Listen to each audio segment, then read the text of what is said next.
अस्सलाम वालेकुम स्टूडेंट्स। जी तो स्टूडेंट्स एक्सरसाइज 3.1 हमने स्टार्ट की हुई है, जिसका क्वेश्चन नंबर 1 हमने लास्ट टाइम किया था। अभी देखिए क्वेश्चन नंबर 2 को करते हैं। देखिए उसमें हमने पढ़ा था कि सेट बिल्डर फॉर्म और सेट टेबुलर फॉर्म और डिस्क्रिप्टिव फॉर्म क्या होती है। अब देखिए इसमें क्या करना है, कह रहा है right each of the following sets in tabular form. ठीक है, यानी टेबुलर फॉर्म इन क्वेश्चंस को कैसे कन्वर्ट करते हैं। ये जो फॉर्म लिखी गई है ये है सेट बिल्डर फॉर्म, तो हम इसको कन्वर्ट करेंगे टेबुलर फॉर्म, यानी लाइक जो पिछले में किया था उसका ऑपोजिट करना है। ठीक है, अब देखिए इसको करते हैं। पहला पार्ट इसका क्या लिखा हुआ है, x such that x is a multiple of 3। ये देखिए कितना आसान है, कह रहा है 3 के मल्टीपल्स हैं एंड मैंने लास्ट में बताया था इस साइन को एंड कहते हैं, और कह रहा है एक्स जो है वो less than and equal to 35 के है। यानी 3 का टेबल पढ़ना आपने, 3 के मल्टीपल 3 6 9 12 ऐसे सोन कहाँ तक, जब तक 35 ना आ जाए या 35 से। यहाँ पे आई गेस ये ना मिस्टेक है, इन्होंने 36 लिखना था। ठीक है, तो ये आप करेक्ट कर लीजिएगा, यहाँ पे 36 होगा। तो 36 से मिनिमम जो भी वैल्यूज होगी वो हम लिखेंगे। अब देखें इसको सोल्व करते हैं। ये देखिए मैंने यहाँ पर भी लिखा हुआ है x such that x is a multiple of 3। ठीक है, 3 के मल्टीपल है and x less than and equal to 36 है, यहाँ पर 36 लिखा है। अब देखिए 3 के आपने क्या करना है, टेबुलर फॉर्म में कन्वर्ट करें, यहाँ पे लिख लें एडिंग टेबुलर फॉर्म और फिर ब्रैकेट लगा के 3 6 9 ऐसे। चाहे तो आप पूरा सेट भी लिख सकते हैं, वो काफ़ी लेंथी हो जाएगा, तो आप लेकिन आप हिंट देंगे ना 3 वैल्यूज लिखने के बाद लास्ट वाली वैल्यूज लिख दें, तो आप चेकर को पता चल जाता है कि हाँ इसको आता है। ठीक है, यानी कि वो उसको खुद पता होता है कि हाँ इतना लेंथी सेट जो सेट है वो नहीं लिखा जा सकता। तो आप इतना करने के बाद इतना भी लिखेंगे तो इनफ है। अब देखिए इसका सेकंड जो पार्ट है वो कह रहा है x such that x belongs to R, मतलब रियल नंबर से बिलोंग कर रहा है। तो वो कह रहा है कि and 2x+1 is equal to 0। इसने खुद एक इक्वेशन सी बना दी, आपने इसमें से x की वैल्यू निकालनी है। देखें अब क्या करना है, 2x+1 is equal to 0 simplify करना है। इधर प्लस का 1 उधर जाके -1 हो जाएगा, 2 इधर मल्टीप्लाई हो रहा है, इधर जाके डिवाइड होगा, तो x की वैल्यू क्या होगी -1/2। उसने रियल बोला था तो रियल में कोई भी नंबर आ जाता है, तो यही हमारे पास इसका आंसर होगा। अब देखिए जो थर्ड वाला है x such that x belongs to P, मतलब प्राइम नंबर्स कौन से, एंड एक्स लेस देन 12। 12 से छोटे छोटे जो भी प्राइम नंबर्स है वो सारे हमने लिखने हैं। प्राइम नंबर कौन से होते हैं जो सिर्फ अपने टेबल में आते हैं, 2 3 5 7 और 11 हमने पढ़ा था पहले लेक्चर में कौन से प्राइम नंबर होते हैं। ठीक है, अब देखें अब क्या है जी फोर्थ वाला part, x such that x is a divisor of 128। आपने स्टार्ट शुरू कर देना है कि 128 के किस किस से डिवाइड हो सकता है टोटली। ठीक है ना, पहले 1 से, फिर 2 से, 4 से, 8 से भी, 16 से भी, 32 से भी, 64 से भी, 128 सिर्फ इन्हीं से 128 डिवाइड हो सकता है। इससे ऊपर वाले नहीं जाएंगे क्योंकि वो पॉइंट में आंसर चला जाएगा। तो उसने तो पॉइंट में मांगा नहीं, उसने बोला सिर्फ डिवाइजर जो, यानी इससे टोटल पूरा पूरा डिवाइड हो जाता है, तो वो हमने सारी की सारी एंटिटीज लिखनी। अब देखिए इसके बाद क्या है, एक्स सच दैट एक्स 2 की पावर n। अब देखिए 2 की पावर n जैसे हमने पहले क्वेश्चंस में हमने खुद उनको कन्वर्ट किया था सेट बिल्डर फॉर्म में, अब उसी को कन्वर्ट करना वापस। अब देखिए कह रहा है n बिलोंग करेगा नेचुरल नंबर से, और वो कौन से होंगे उसने खुद बताया, n लेस देन 8 होगा। यानी पहले 1 फिर 2 फिर 3 फिर 4 पुट कर देना है। देखिए 1 पुट करेंगे 2 आएगा, 2 पुट करने से 4, 3 से 8, 4 से 16 ऐसे सोन कहाँ तक जाना है 8 तक। 8 पुट करेंगे 2 की पावर तो 128 आएगा, और ये हमारे पास सेट आ जाएगा एंड में।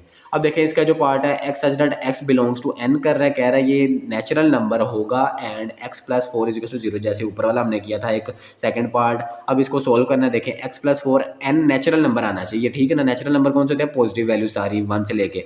अब देखिए ये प्लस का 4 हो जाके -4 होगा, ये तो x की वैल्यू -4 है, ये तो बिलोंग ही नहीं करता नेचुरल नंबर से। हमने लिखा -4 नॉट बिलोंग्स टू एन से, तो हमने एम्प्टी सेट लिख दिया। टेबुलर फॉर्म जो है वो एम्प्टी सेट लिख दी, ब्रैकेट लगा के एम्प्टी, चाहे इस तरह भी लिख सकते हैं खाली भी लिख दें, चाहे इस तरह लिख के ऊपर से लाइन लगा दें। अब देखिए इसका जो सेकंड लास्ट पार्ट है वो इसमें क्या कह रहा है, x such that x belongs to N, कह रहा है नेचुरल नंबर से बिलोंग कर रहा है x and x is equal to x, यानी कि इसमें टोटली जितना भी नेचुरल नंबर्स होते हैं हमारे पास, आप लिखें 1 2 3 4 और सोन कर दें, इस तरह सोन लगा देंगे तो आपका ये क्वेश्चन कंप्लीट हो जाएगा। और इसमें क्या कह रहा है, x such that x belongs to Z, Z मतलब इंटीजर होंगे, और वो कौन से हैं देखो कि 3x+1 इज इक्वल टू 0। अब ये इस इक्वेशन को फिर से सोल्व करें, 1 इधर प्लस का तो जाके माइनस हो जाएगा, 3 मल्टीप्लाई और इधर जाके डिवाइड हो जाएगा, तो देखेंगे माइनस का 1/3 आ गई। ये तो वो वाली फॉर्म होगी कौन सी, रैशनल फॉर्म आ गई, यानी पी और क्यू की फॉर्म में आ गई। तो इंटीजर में हमारे पास पॉजिटिव या नेगेटिव वैल्यूज होती हैं सिंपल, तो ये तो हमारे पास इंटीजर से रिप्रेजेंट ही नहीं कर रहा, तो हमारे पास इसको क्या करेंगे, नॉट बिलोंग्स टू जी, और फिर से हम एम्प्टी सेट लिख देंगे। यहाँ पे क्वेश्चन नंबर 2 खत्म हो गया। अब देखें जो क्वेश्चन नंबर 3 है वो भी काफ़ी आसान है, उसको भी इसी लेक्चर में देख लेते हैं। क्या कह रहा है, कह रहा है write two proper subsets of each of the following sets. अब आप पहले ये समझें कि सबसेट होता क्या है। देखिए मैं आपको रफली समझाता हूँ। पहले लेट्स सपोज कि एक सेट लिखा गया हो, लेट्स सपोज एक सेट लिखा गया हो, वो बोले कि 3 4 5। अब वो बोले कि इसका सबसेट क्या होगा, मैं इसी से एक बी सेट निकालूं, ठीक है, बी सेट निकालूं, क्या होगा 4। अब ये वैल्यू इससे निकली है ना, तो मतलब बी ए का सबसेट है। अब मैं एक और वैल्यू निकालूं सी के, यानी सी के, वो क्या होगा 3। अब ये सी भी इसका सबसेट है। अब मैं एक और सेट निकालूं डी के नाम से और उसमें लिखूं 5, तो ये 5 भी इसका सबसेट है। मैं इसमें से एक और निकाल सकता हूँ, ई निकाल दूँ और वो लिख दो 3 और 4। तो ये दोनों वैल्यूज़ भी यहीं से आई है ना। हम 3 अलग से लिख सकते हैं, 4 अलग से, 5 अलग से, ये दो अलग से, ये दो अलग से, फिर तीनों अलग से, तो वो हमारे पास क्या होंगे, इसके सारे सबसेट होंगे। तो अब वो यही कह रहा है कि आप सबसेट निकालें, कह रहा है कोई से भी 2 सबसेट निकाल दें। देखिए इसमें से जब सबसेट निकालेंगे क्या निकाल सकते हैं, एक सेट लगा के ए निकाल लेंगे और एक बी निकाल लेंगे, चाहे सी भी निकाल दें, एक एम्प्टी सेट भी होता है, आप एम्प्टी सेट भी इसमें से निकाल सकते हैं, ठीक है। तो देखिए इसको प्रॉपरली सॉल्व करते हैं, होप्सो के सबसेट वाली चीज़ आपको क्लियर होगी 6-7 पार्ट है इसके, वो उसको देखते हैं। ये है, देखें पहले वाला पार्ट है ए बी सी। तो देखिए मैंने लिखा 2 प्रॉपर सबसेट्स आर, जो आपने प्रॉपर इस तरह लिखना है, ठीक है, कि 2 प्रॉपर सबसेट्स जो हैं यहाँ से निकाले मैंने, ब्रैकेट लगा के ए और ब्रैकेट लगा के बी, आपने प्रॉपर ठीक एग्जैक्ट इसी तरह करना है आपने भी, ठीक है। अब देखिए सेकंड पार्ट 0 और 1, यहाँ से मैंने यही 0 भी ले लिया और 1 भी ले लिया। फिर से आगे क्या कह रहा है, आप देखिए एन से रिप्रेजेंट किया, एन मतलब नेचुरल नंबर। पहले मैंने बताया कि नेचुरल वो सेट कौन सा बनेगा, N is equal to 1 2 3 so on चलता जाएगा, यहाँ से कोई भी 2 वैल्यूज ले ले। अब देखिए मैंने 2 सेट निकालने थे ना, 2 प्रॉपर सबसेट निकालने थे, तो मैंने एक ओड का अलग से निकाल लिया 1 3 5 और ऐसे सो ऑन, और एक इवन का निकाल लिया। ये सबसे बेस्ट है, आप ये भी निकाल सकते थे 1 2 3 4 5 6 इधर कर देते, लेकिन ये बेस्ट है कि आप इवन अलग कर दें, ओड अलग कर दें, तो वो सबसे बेस्ट है।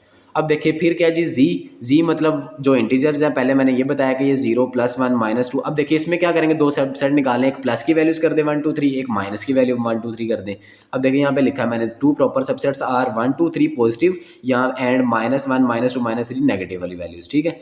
तो देखिए यहाँ पे क्यू वाली वैल्यू, क्यू मतलब रैशनल नंबर होते हैं, यहाँ पे मैंने आगे लिखा है कि रैशनल नंबर होते हैं, जो कौन से होते हैं, आप देखिए रैशनल नंबर कौन से होंगे, रैशनल नंबर के अंदर कौन कौन से आ जाएंगे, इसके 2 प्रॉपर सबसेट मैंने कौन से लिखे हैं कि एन भी होगा और डब्ल्यू भी इसके अंदर ही आ जाते हैं, ठीक है। तो आप इसके ये 2 सबसेट लिख दें।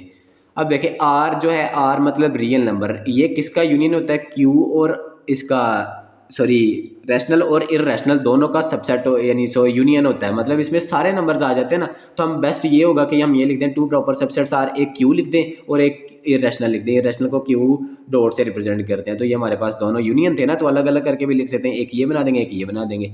और देखिए लास्ट पार्ट है इसका, कह रहा है x such that x belongs to Q, यानी रैशनल नंबर्स होंगे इसके, यानी जो पी ओवर क्यू की फॉर्म में होते हैं। एंड कह रहा है कि क्यू जो है वो लेस देन एंड, अब देखिए less than and equal to है -2 के, यानी जो है कहाँ तक वैल्यूज़ लेनी है, 2 से नीचे नीचे आंसर आना चाहिए रैशनल वैल्यूज़ का।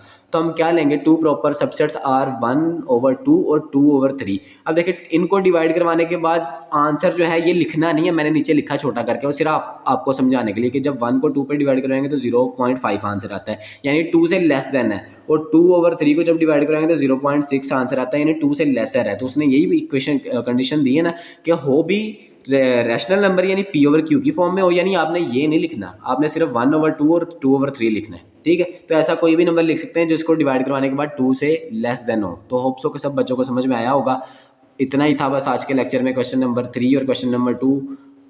बाकी इसके अलावा किसी बच्चे ने क्वेश्चन नंबर 1 देखना है तो वो प्लेलिस्ट के अंदर से देख सकता है। बहुत शुक्रिया, अल्लाह हाफिज़।